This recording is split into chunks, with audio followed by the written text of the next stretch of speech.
Halo semuanya, dalam video kali ini kita akan membahas tentang CPU, meliputi bagian, fungsi, kerusakan, dan cara perawatannya. Stay tune! Oke, kali ini kita akan memperkenalkan komponen-komponen yang ada dalam CPU. Nah, salah satunya itu adalah komponen yang bisa dibilang sebagai komponen paling penting, yaitu motherboard atau yang biasa disebut mainboard. Motherboard atau mainboard ini merupakan suatu terminal dari semua komponen-komponen yang ada dalam CPU seperti CD-ROM, hard disk, floppy disk, dan juga power supply. Dalam motherboard ini juga terdapat komponen-komponen yang memiliki fungsinya masing-masing. Sekarang kita perkenalkan. Yang pertama di sini adalah ada soket prosesor. Soket prosesor ini merupakan komponen yang berfungsi untuk memasang prosesor pada motherboard. Ya, tujuannya ini adalah supaya prosesor tersebut dapat terhubung dengan motherboard dan bisa terbaca pada sistem komputer. Nah, kemudian di samping motherboard di sini ada slot memori atau slot RAM yang berfungsi untuk menancapkan RAM pada motherboard. Nah, untuk dari slot memori atau slot RAM ini ada 3 jenis, yaitu ada SDRAM, ada DDR, DDR2, dan DDR3. Sedangkan untuk jumlahnya dalam setiap motherboard itu berbeda-beda, kisaran antara 2 slot sampai 4 slot. Dan untuk ukurannya tergantung pada ukuran motherboard dan juga ukuran RAM yang akan digunakan. Jadi, ukuran RAM harus disesuaikan dengan ukuran dari slot terminal yang ada pada motherboard. Ya, untuk komponen berikutnya ada slot PCI Express X16 yang ini.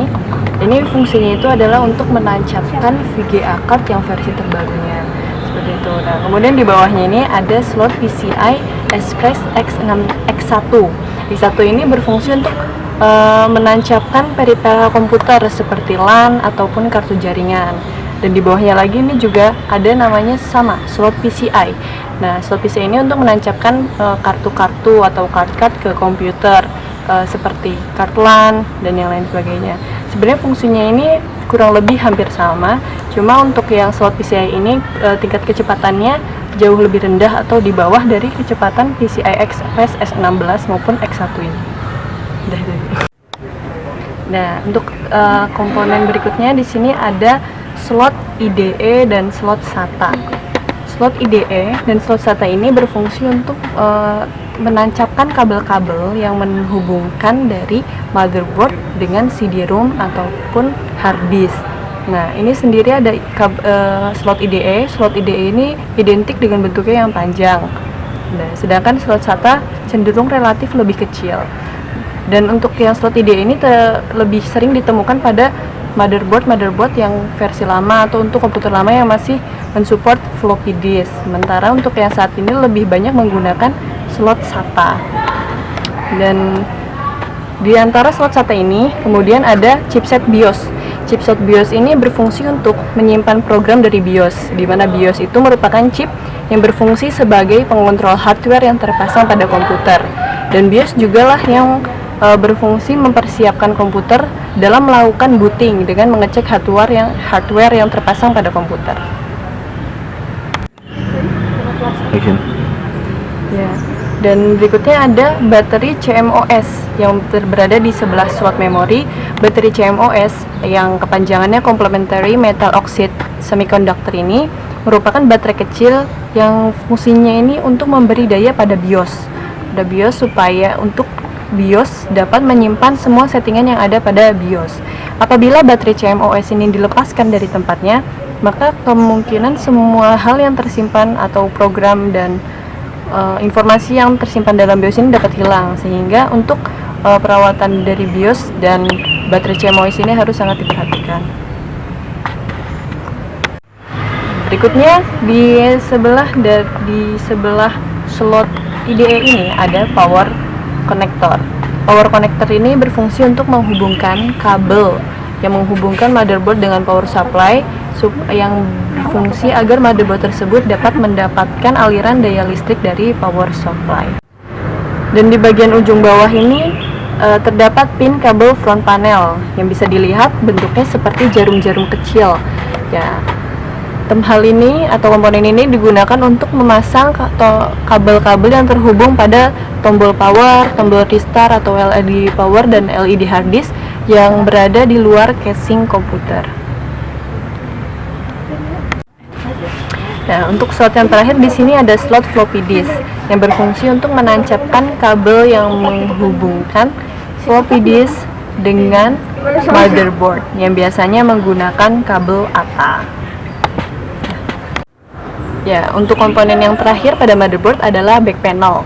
Back panel ini merupakan kumpulan port yang berada di bagian belakang motherboard yang biasanya digunakan untuk menghubungkan motherboard dengan komponen-komponen eksternal. Nah, untuk back panel tersebut atau back panel ini sendiri terdiri dari beberapa port, diantaranya di sini ada port PS2 mouse, PS2 keyboard, kemudian ada 4 port USB 1, 2, 3, 4. Ada port untuk LAN di atas sini, ada port untuk series di bawah sini, kemudian di sebelahnya port VGA, dan di atasnya port paralel, dan yang di paling ujung sini ada port untuk line in, line out, dan mikrofon. Ya, itulah komponen-komponen yang berada pada motherboard. Baiklah, komponen selanjutnya yang ada di dalam PC yaitu hard disk. Hard disk ini berfungsi untuk menyimpan file-file atau dokumen menuju komputer. Nah, di sini untuk mengetahui kapasitas suatu hard disk dapat dilihat dari label hard disk sendiri. Di sini dapat dilihat dengan merek Seagate yaitu dengan ukuran hard disk yaitu 80 GB. Kerusakan pada hard disk biasanya disebabkan oleh bad sector atau operating system. Bad sector ini biasanya disebabkan oleh penggunaan komputer yang tidak menggunakan tombol shutdown sehingga hard disk menjadi lama dalam mengelola file. Selanjutnya, karena penggunaan file atau penyimpanan dokumen dalam komputer yang banyak. Selain itu, bad sector juga bisa terjadi karena suatu laptop atau PC pernah jatuh. Dari kerusakan tersebut, solusi untuk mencegah hard disk menjadi bad sector dapat dilakukan dengan mengelola atau menyimpan software dalam suatu komputer. Software tersebut dapat digunakan untuk mengecek hard disk ini bad sector atau tidak. Yang kedua, apabila operating sistemnya yang rusak pada hard disk, dapat diatasi dengan cara menginstal ulang atau memformat hard disk tersebut. Fungsi prosesor sebagai salah satu otak dari komputer, maka apabila suatu komputer memiliki program yang banyak untuk dijalankan, kapasitas yang dibutuhkan untuk sebuah prosesor pun semakin besar. Untuk kerusakan yang sering terjadi pada sebuah prosesor ada dua hal, yaitu prosesor yang mati total atau yang kedua prosesor yang terbakar akibat overheating. Yang selanjutnya adalah komponen dari CPU lainnya yaitu RAM. Di sini bagiannya tempatnya seperti ini. Nah, RAM ini merupakan salah satu komponen penting di dalam CPU. RAM atau random access memory sendiri merupakan memori sementara ketika kita menjalankan komputer ataupun PC. Jadi fungsi utama dari RAM itu adalah untuk menyimpan pekerjaan sementara kita yang ada di komputer. Nah, kerusakan yang sering terjadi di RAM sendiri itu ada beberapa. Salah satunya yang pertama itu kinerja komputer melamban, misal booting lama, terus loadingnya lama, atau kita gagal men-save sesuatu. Yang kedua, komputer sering restart sendiri. Jadi misal kita sedang melakukan suatu pekerjaan, tiba-tiba komputer itu restart sendiri atau keluar sendiri, itu biasanya RAM-nya pasti ada yang bermasalah. Masalah yang ketiga yaitu blue screen. Biasanya blue screen itu di layar komputer kita muncul warna biru full satu layar dan juga muncul kode-kode atau tulisan-tulisan seperti samping ini. Nah, masalah yang keempat yaitu gagal booting ataupun kita sering menemui suara beep, berupa suara beep, dan juga yang terakhir adalah kita gagal menginstal sesuatu ataupun aplikasi. Yang selanjutnya adalah VGA card atau komponen VGA card. Nama lainnya adalah video graphic adapter. Posisinya biasanya di sini.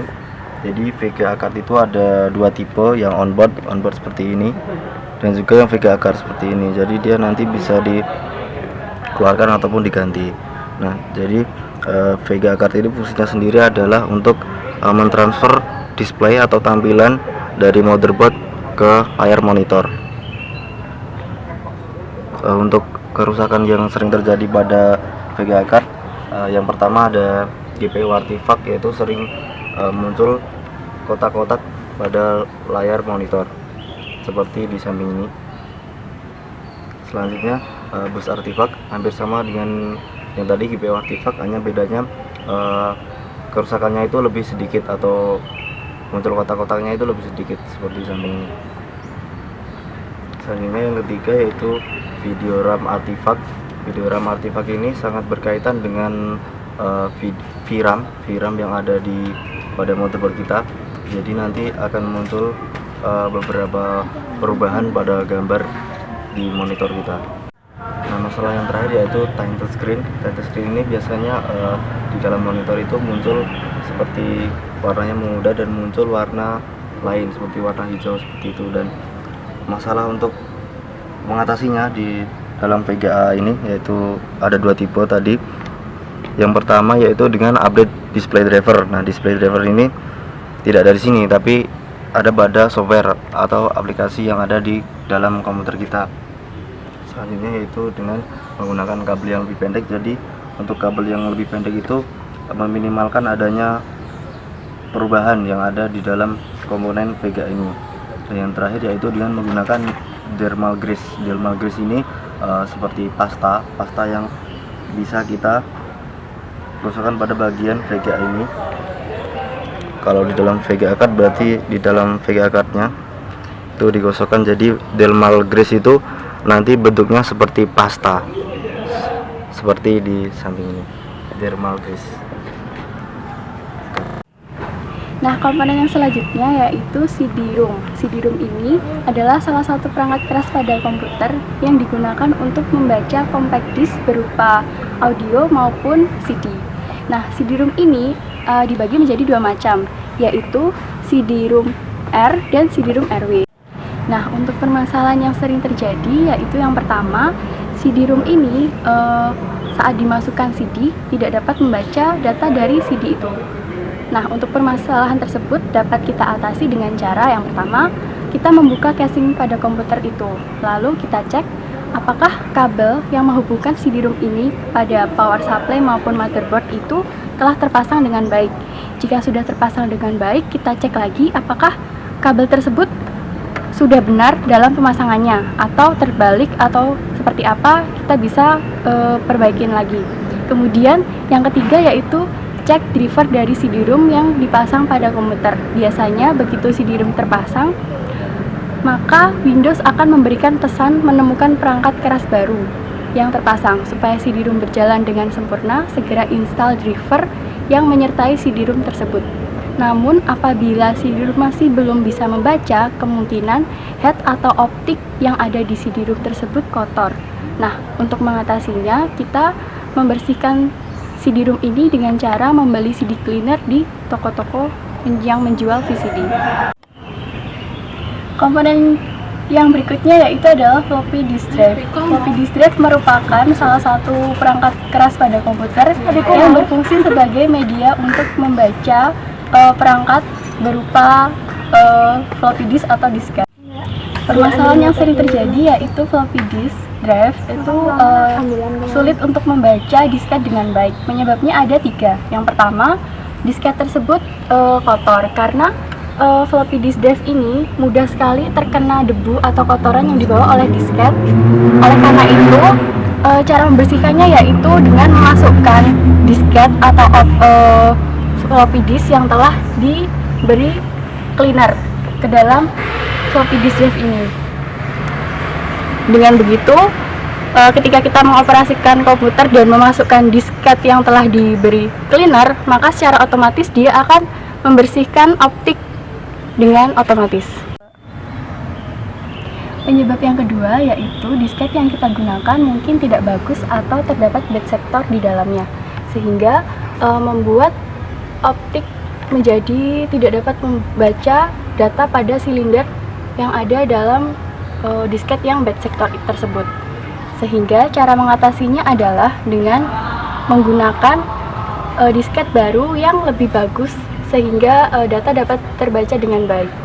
Kemudian untuk penyebab yang ketiga yaitu kemungkinan kabel pada floppy disk drive ini tidak tersambung dengan baik pada motherboard dan power supply, sehingga cara untuk mengatasinya yaitu dengan mengecek kembali apakah kabel yang dipasang di sini dan motherboard serta power supply terpasang dengan baik. Ya, yang selanjutnya yaitu power supply. Power supply yaitu perangkat keras yang juga sangat penting bagi perawatan komputer. Power supply ini berupa kotak yang berisi kabel-kabel seperti ini. Jadi kabel-kabel di dalam power supply itu berfungsi untuk menghubungkan tegangan listrik ke perangkat keras lainnya. Misalnya seperti kipas dan kabel yang terhubung ke motherboard. Fungsi dari power supply itu sendiri yaitu untuk mengubah arus AC menjadi arus DC. Ya, lalu selanjutnya ada beberapa ciri dari kerusakan power supply itu sendiri. Yang pertama, ketika kita menyalakan komputer tidak akan menyala sama sekali.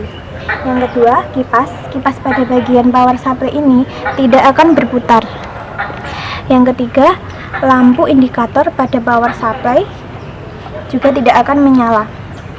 Yang keempat, komputer menyala namun hanya berhenti pada bagian setting BIOS-nya saja.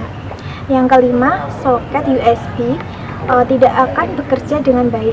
Dan yang keenam, komputer sering mengalami mati dan restart.